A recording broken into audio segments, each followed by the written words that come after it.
algumas mulheres têm me olhado um tanto esquisito desde que eu viro o título da nossa palestra de hoje, do nosso sermonete de hoje, porque ali não tem um ponto de interrogação mesmo. A mulher é a culpada, é uma afirmação. E eu percebi que alguns olhares femininos não estavam assim muito carinhosos comigo. Mas eu queria dizer para vocês que vocês vão concordar comigo, assim que a gente discorrer sobre isso, vocês vão assumir mesmo que a mulher é a culpada. Espero que vocês não discordem de mim. Realmente é um fato. Então vamos tentar ver isso aí.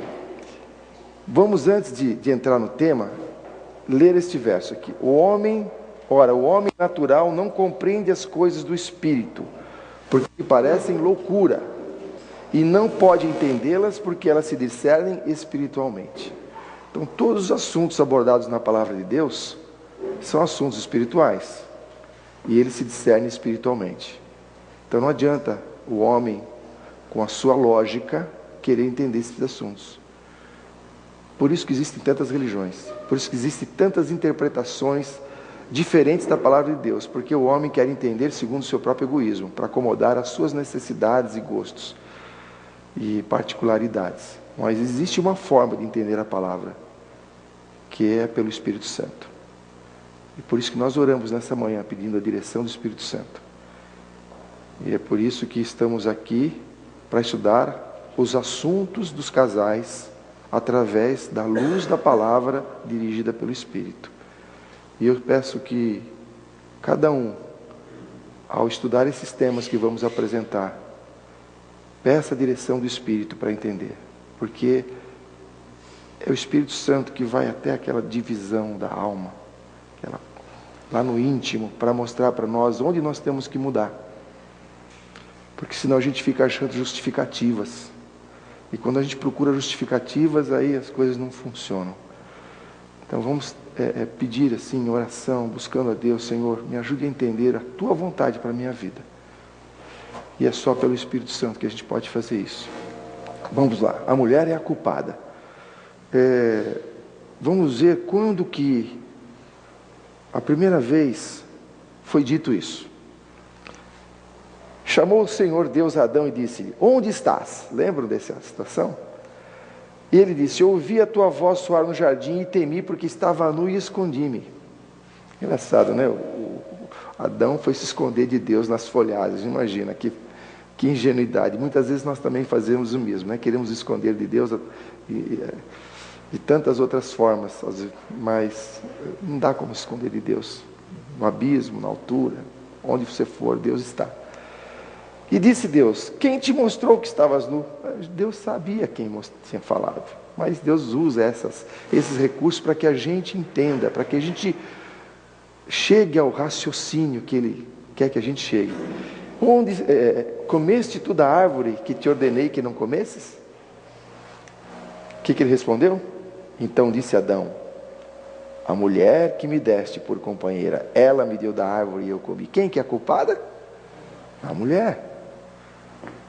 Não é verdade? Não é isso que Adão está dizendo? Olha, eu comi, mas a culpada por isso é a mulher que me deste por companheira. Então Adão transferiu a sua culpa para a mulher. Será que é isso que a gente faz no casamento? Será que é isso que nós fazemos? A gente tem uma crise de ira, se irrita, esbraveja, fala: você me provocou. Então a culpa é de quem provocou, né? O irmão bexiga e a irmã agulha, né? Então a bexiga está lá pronto para explodir, a irmã agulha cutuca, explode, e aí o padre é agulha ou é a bexiga. Então fica aquela troca de acusações que não leva a lugar nenhum. Esse não é novidade, isso vem lá de Adão. Tinha acabado de pecar, tinha acabado de perder a glória de Deus e já achou o caminho de culpar o outro. Isso vem através das gerações, dos séculos e dos milênios. E nós continuamos culpando os outros. Quando a gente não culpa a esposa, a gente culpa os filhos, o cachorro, o trânsito, o chefe, o trabalho, a situação, o governo. A gente culpa todo mundo, menos a si próprio. Esse é natural do ser humano, natural do ser humano que está concentrado em si mesmo, procurando a sua própria exaltação, o seu próprio eu. Então vamos seguindo, vamos ver se a culpa ficou só com a mulher. Aí a mulher teve chance de se pronunciar, né? Quem é culpado afinal? Quando a gente culpa o outro, quem é culpado afinal? E disse o Senhor Deus à mulher: por que fizeste isto? E disse a mulher: a serpente me enganou e eu comi. A mulher não ficou com a culpa, ela não assumiu. Ela falou assim: a serpente, quem criou a serpente? Quem é culpado afinal? Deus. Nós transferimos a culpa sempre para Deus. Quando tudo vai bem na nossa vida, nós somos o bom. Porque eu sou o máximo, eu sou bom. Se não fosse eu, se não fosse eu aqui para resolver isso e aquilo. Quem é que sustenta essa casa? E não sei o que e tal. E você é o bom. Se alguma coisa sai errada, né? O que Deus deixa acontecer isso comigo? Já é a culpa de Deus. Então todas as coisas erradas, o problema é Deus. Né? Vai que Deus foi permitir uma coisa, Deus está me provando. Então a culpa é de Deus. As coisas boas, a glória é nossa. As coisas ruins, a culpa é de Deus. Reflitam com calma e vê se na sua vida, porque na minha tinha isso aí, e ainda tem às vezes. E isso é uma tentação que vem sempre. É culpar a Deus. Nós vimos muito na Bíblia pessoas culpando a Deus. E isso não é raridade. Se isso está acontecendo com alguém, vamos pedir para o Senhor abrir os nossos olhos para que nós enxergamos quem é o verdadeiro culpado. Muitas vezes é resultado das nossas escolhas. Nós escolhemos errado, colhemos o fruto daquilo e culpamos a Deus por isso. Você se mete em dívidas, compra o que não pode, depois fica com dificuldade para pagar e acha que há uma aprovação de Deus. A aprovação é você que criou o problema. Deus manda aprovações? Manda. Mas muitas vezes nós criamos as próprias dificuldades e depois queremos dizer para Deus. Se você sofre por amor de Cristo, bem-aventurado. Mas se você sofre por resultado das suas más escolhas, vamos nos ajoelhar e pedir para Deus nos orientar a fazer escolhas sábias. Vamos lá. Qual é a importância do dinheiro? Mas vai falar de dinheiro de sábado? Bom, se a gente não puder falar de dinheiro de sábado, a gente tem que arrancar muitas folhas da Bíblia do Espírito de Profecia. Ou teria que estar escrito assim: não leia no sábado. Lara Adventista tem 6 capítulos sobre finanças na família. Seria bom que todos lessem esses capítulos, muito importantes. Ali só aquilo escrito há 150 anos atrás fosse seguido, muita tristeza teria sido evitada nas famílias adventistas. Então vamos ver o que Deus fala sobre dinheiro, na ótica espiritual, obviamente, que tudo é espiritual. Será que esse assunto é espiritual? Não sei se está dando para enxergar por causa da muita luminosidade, mas aqui está escrito espiritual. Tudo que temos é do Criador. Se tudo que temos é do Criador, o dinheiro é uma coisa que nós temos, então ele também é do Criador. Tem uma importância material, porque nós precisamos de dinheiro para viver, não tem jeito, Se falar que vai morar debaixo da ponte, passar pão e água, ainda tem que comprar o pão. Então precisa do dinheiro até para isso. E hoje para comprar água, porque do rio está tudo contaminado. E tem a importância conjugal, que é uma das principais causas de separação. Sabia que a primeira causa de separação qual é? É o casamento, que se não gosta desse casamento não teria separação. Então a primeira causa é o casamento. O próprio casamento gera separação, mas não é uma causa óbvia. Mas a primeira causa fatídica de separação é a interferência familiar. Interferência da sogra, do sogro, do irmão, do cunhado, do parente, entendeu? As intrigas familiares são a primeira causa de separação. A segunda causa de separação é o dinheiro. A terceira são problemas sexuais. Então veja que importância tem se estudar sobre finanças na família, sendo ela a segunda causa de separação de casais. Então vocês viram, irmãos, que tem a importância tridimensional: espiritual, material e conjugal. Então nós entendemos que é importante a gente estudar sobre esse assunto. E o dinheiro é a invenção do bem ou do mal? Quem que inventou o dinheiro? Muitas pessoas colocam o dinheiro como sendo amaldiçoado. O dinheiro é maldito. Eu já vi muitas pessoas falando isso. O dinheiro é maldito. Será que é isso mesmo? Será que é isso que diz a palavra de Deus? Imagina se não houvesse dinheiro, a gente teria que ainda ficar trocando coisas, né? O que diz lá? O dinheiro é um dom excelente. O dinheiro é um excelente dom de Deus. Um excelente dom de Deus. É uma dádiva de Deus. Conselho sobre Saúde, página 280. Isso quem está dizendo é o Espírito Santo, que revelou a sua serva, a profetisa Ellen White, e que veio para nós. Outra citação. É o amor do dinheiro que a palavra de Deus denuncia como sendo raiz de todos os males. O dinheiro em si é o dom de Deus. Então, não vamos transferir para o dinheiro a maldição que está sobre o amor ao dinheiro. O amor ao dinheiro é que é o problema, é que é a raiz de todos os males. Não é. O amor a nós mesmos, quando nós nos colocamos no trono do nosso coração, que deveria estar Deus, é o problema. Entendeu? Quando nós colocamos o cônjuge em primeiro lugar, é o problema. Tudo que nós colocamos antes de Deus, nós estamos quebrando o mandamento de Deus. Temos um ídolo, estamos adorando um outro Deus, seja ele quem for. Pode ser o trabalho, pode ser seu filho. Se você coloca isso acima de Deus, antes de Deus, prioriza, dá mais importância. E quantos hoje não colocam a ciência, ou antes, se está escrito lá que nós devemos agir dessa forma, e a ciência diz que devemos agir de outra forma, em quem que você acredita? A ciência hoje diz que a gente tem que comer de 3 em 3 horas. Pode pesquisar. Os melhores e mais conceituados nutricionistas dizem que nós temos que comer 3 em 3 horas. A palavra de Deus é que a gente tem que comer 2 refeições por dia. Talvez 3 para quem trabalha no exercício, tem atividade física. O melhor seria 2, mas até 3, admite-se. Com quem você vai acreditar? No que a ciência diz ou no que Deus diz? Aí você tem que escolher. Se você acredita na ciência, quem que você está colocando em primeiro lugar? Eu dei só um exemplo, gente. Você tem dezenas de exemplos. Esse é um exemplo simples, mas mostra em quem você acredita, a quem você prioriza, a quem você dá crédito. Isso mostra quem está em primeiro lugar na sua vida. Se Deus te dá um conselho sobre finanças, explícito e claro, e você faz diferente porque acredita diferente, quem que você está priorizando? Quem é o seu Deus? Nós vamos ver mais à frente, mas só para citar de exemplo. A Bíblia fala, não devais nada a ninguém, a não ser o amor.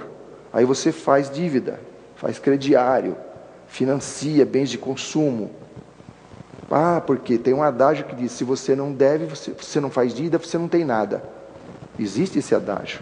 Quem não faz dívida nunca tem nada. Você vai acreditar no adágio popular ou você vai acreditar no que a palavra de Deus diz? Você escolhe. Por isso que nós somos dotados de livre-arbítrio. Só que as nossas escolhas têm consequência. E mostram de que lado nós estamos. Ambição. A ambição é ilusão. E é um texto que foi escrito pelo homem mais rico do mundo. Esse tinha condições de escrever isso. Quem ama o dinheiro nunca ficará satisfeito. Quem tem ambição de ficar rico nunca terá tudo o que quer. Isso também é ilusão. Gente, eu vejo pessoas ricas, milionárias, trilhardárias aí se matando para conseguir mais. Se ele parasse de trabalhar e gastasse, ele não ia conseguir gastar nem metade do que ele tem. Mas está lá se matando e querendo mais, e ambição por poder, ambição por dinheiro. Porque é um problema do ser humano. A ambição não tem limite. A ambição é ilimitada. Nós vamos ver isso também com mais detalhes. Mas se você ama o dinheiro, você nunca ficará satisfeito. Lembra do começo da sua vida de casado? Morava numa casinha de fundo, de aluguel. Aí você sonhava em ter a casa própria, né? E aí deu entrada lá no apartamento, conseguiu e tal, sua casinha própria e tal. Mas agora não serve mais essa casinha. Agora você tem que ser uma casa melhor. Você andava de ônibus e bicicleta, agora você tem um carro, mas não serve um carro, você tem que ser um carro zero. E assim vai, você tem que mudar para um carro melhor, você tem que ter um carro melhor, Sabe, a ambição não tem limite, a gente não está satisfeito. E se você tem tudo isso, você quer uma lancha, depois você quer, sabe, você quer... Não serve mais viajar para algum lugar perto, tem que ser para o exterior. Então é assim, a ambição não tem limite. Não tem limite, você nunca vai estar satisfeito. Aí quem se mata de trabalhar para poder compensar essas ambições, satisfazer essas ambições, aí você fica sem tempo para quê? Sem tempo para Deus.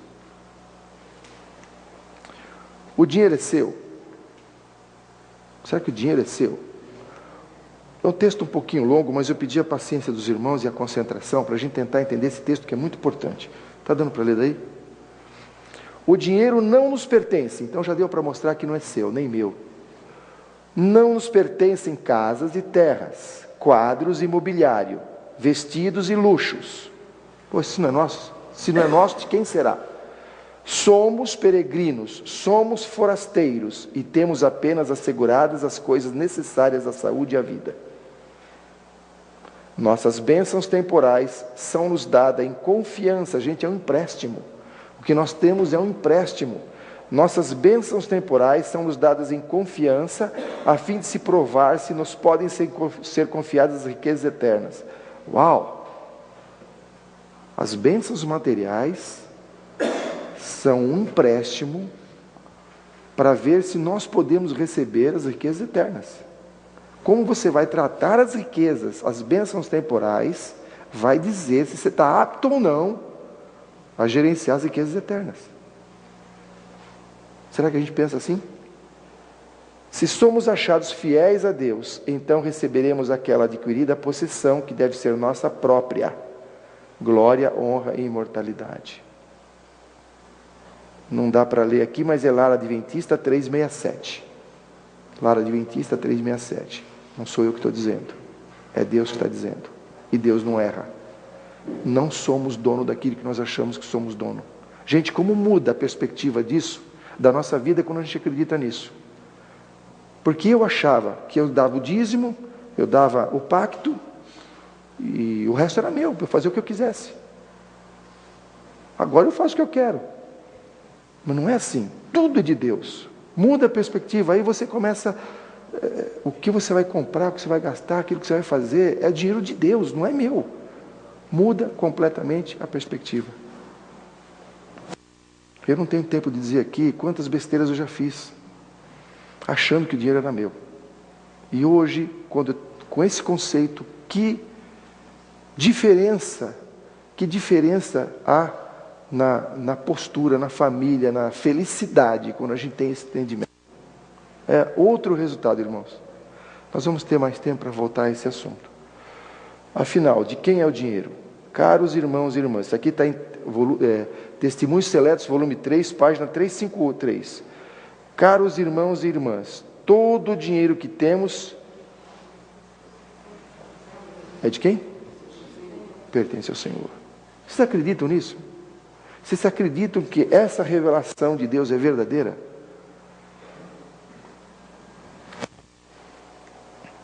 Como usar o dinheiro que é dom de Deus? É plano divino. Bom, agora o dinheiro não é nosso. Então, o que nós vamos fazer com esse dinheiro que não é nosso? Tem orientação. Aliás, tem orientação para tudo, sabe, irmãos? É plano divino que as riquezas sejam usadas devidamente, distribuídas de modo a serem uma bênção a quem? Aos necessitados e para promover a causa de Deus. Meditações Matinais, 1968, página 301. Ora, o dinheiro não é meu. Então, tem regras para eu usar esse dinheiro que Deus me deu, que é dele, que está só sob a minha gerência, em confiança temporária, tem um tempo para mostrar isso. Ela tem que ser usada de modo a ser uma bênção aos necessitados e para promover a causa de Deus. Esse é o plano para nossas riquezas. É forte isso? É? Será que isso é importante? E o melhor curso de finanças? Se o dinheiro não é meu, eu não tenho direito sobre ele. O dinheiro é de Deus. Eu sou um gerente, né? Há outras expressões se diz mordomo. Eu sou o gerente desse dinheiro. Eu gerencio esse dinheiro. Então tem que fazer um curso para isso, né? Não tem curso para tantas coisas. Nós temos que fazer um curso para gerenciar esse dinheiro. E qual seria o melhor curso de finanças? Será que seria na FGV? Fazer um mestrado na Fundação Getúlio Vargas, ou então vamos para Stanford ou para Harvard, para fazer o melhor curso para a gente gerenciar o dinheiro de Deus? Será que precisa isso? Educação, página 35. Não há nenhum ramo de negócio lícito, e gerenciar o dinheiro de Deus é um negócio lícito, não há nenhum ramo de negócio lícito para o qual a Bíblia não conceda um preparo essencial. Seus princípios de diligência, honestidade, economia, temperança e pureza são o segredo do verdadeiro êxito. Educação, página 35. Então, irmãos, na Bíblia nós temos um curso de finanças, um curso essencial, que a gente possa seguir os princípios de honestidade, economia, temperança, pureza, que são o quê? O segredo do verdadeiro êxito. E por último, eu encerro as nossas considerações dessa manhã com esse último slide, o princípio de Marta. O princípio de Marta é o princípio que deveria reger as nossas vidas. Alguém sabe qual é o princípio de Marta? Não? Depois que eu colocar o verso, vocês vão descobrir. O princípio de Marta, sim, o princípio de Marta é trabalho. Mas Jesus falou para ela, Jesus deu a dica de como resolver esse problema. Que a gente se mata, sabe, irmãos? A gente trabalha muito. Em geral, a gente trabalha muito para nós mesmos, para gastar nos nossos próprios deleites. Mas olha o que Jesus falou para Marta. Marta, Marta, estás ansiosa e afatigada com muitas coisas, mas uma só é necessária. Esse é o princípio de Marta. Uma só é necessária. Qual será essa uma só coisa necessária que Jesus falou aqui para Marta, que também serve para nós? O que nós vamos levar desta vida? O que importa para nós hoje? Construir um caráter à semelhança de Cristo. O nosso carro, a nossa casa, os nossos bens, só tem sentido se contribuir para isso. Se contribuir para levar pessoas a agirem dessa forma, construírem um caráter à semelhança de Cristo. O resto tudo vai queimar. Não vai ter nenhum valor. Nós trabalhamos muito pela palha que vai queimar e pouco pelo grão que vai frutificar. Não é assim? Eu tenho uma filha de 14 anos e às vezes as pessoas perguntam que a gente está morando num sítio. Ela está estudando numa escola pública, ela estudava no IASP, está numa escola pública agora, só vai fazer as provas na escola, ela estuda em casa, só vai fazer provas na escola. E as pessoas perguntam, mas o que ela vai fazer na vida? Ela sempre foi boa aluna no IASP, ela sempre era a primeira da classe. Mas essa menina tem um potencial incrível para fazer uma faculdade boa e ter uma boa profissão e ser um destaque na vida. Eu falei, mas para quê? Qual é a nossa primeira preocupação com o filho? Eu quero que minha filha seja uma dona de casa, uma varredora, uma simples doméstica, mas que ela tenha a salvação. E eu não quero que ela seja uma doutora e vá queimar no lago de fogo junto com Satanás e seus anjos. Então, a minha primeira preocupação, não que os doutores não tenham valor, tem, o estudo tem valor, sim, tem valor, mas em primeiro lugar, a construção de um caráter que possa ser levado para o céu. As outras coisas são acrescentadas, mas nosso primeiro objetivo é educar nossa filha para o reino dos céus, não é para esse mundo. E Deus vai abrindo as portas, Deus vai abrindo os caminhos. E eu vejo diferença, irmãos, não é falar para exaltação própria, não, porque é tudo para a honra e glória de Deus. Mas vem amigas da minha filha passar férias em casa. amigas da mesma idade que estão estudando em escolas excelentes do ponto de vista humano, excelentes. E teve um dia que eu conversei com essas crianças, adolescentes, já estão com 14 anos, 15 anos. E eu perguntei para um grupinho deles, todos adventistas, todos, qual é o quarto mandamento? Aí, um falou assim, assim na sequência eu não sei, na ordem eu não sei. Eu falei, o quarto mandamento? Sim, honrar pai e mãe. Falando, esse é o da Igreja Católica.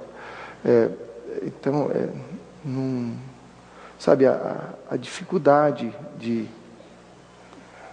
as coisas de Deus, né? Agora, estão lá em conservatório, em inglês, faz informática, faz esporte, tudo, um monte de coisa, mas não tem tempo para Deus. As coisas do mundo estão todas em alta, e as coisas de Deus não sabe nada. Infelizmente, é uma realidade. Então, eu não queria dizer que os irmãos pensassem que isso é uma crítica ao estudo. Não é. É uma crítica à priorização do estudo. A gente não pode priorizar nada, nem o estudo, nem o trabalho, nem coisa alguma. Se isso estiver antes do preparo para o reino de Deus, nós estamos cavando a nossa própria sepultura. O dinheiro é um aspecto muito importante da vida espiritual, muito importante. Nós temos muitas alusões de Deus, da palavra de Deus a respeito do uso do dinheiro. E se nós seguirmos essas orientações com oração, com jejum, com reflexão, nós vamos ser felizes nessa área também, que é a segunda área que mais causa separação. Não sei se os irmãos já têm algum problema, algum casal que tem algum problema nessa área, não precisa me falar. Mas eu já estou orando por vocês antes de estarem aqui. Desde que eu fui convidado para vir aqui, eu já estou orando por vocês. Em todos os aspectos, mas especialmente se alguém tem algum problema nessa área, para que Deus use este vaso quebrado, essa mula de Balaão, para falar algumas coisas boas para que o Senhor possa ser exaltado. Discorrer sobre isso, vocês vão assumir mesmo que a mulher é a culpada. Espero que vocês não discordem de mim. Realmente é um fato. Então vamos tentar ver isso aí.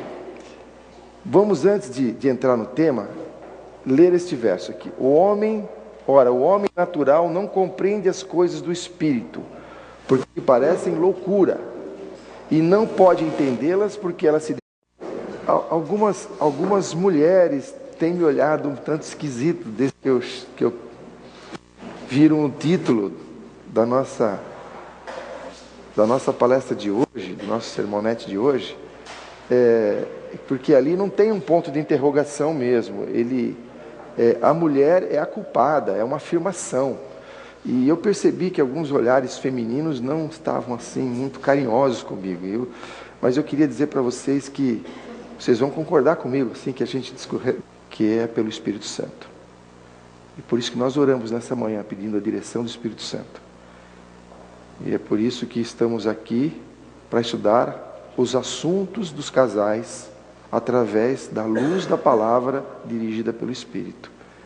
E eu peço que cada um, ao estudar esses temas que vamos apresentar, peça a direção do Espírito para entender, porque é o Espírito Santo que vai até aquela divisão da alma, lá no íntimo, para mostrar para nós onde nós temos que mudar. Porque senão a gente fica achando justificativas. E quando a gente procura justificativas, aí as coisas não funcionam.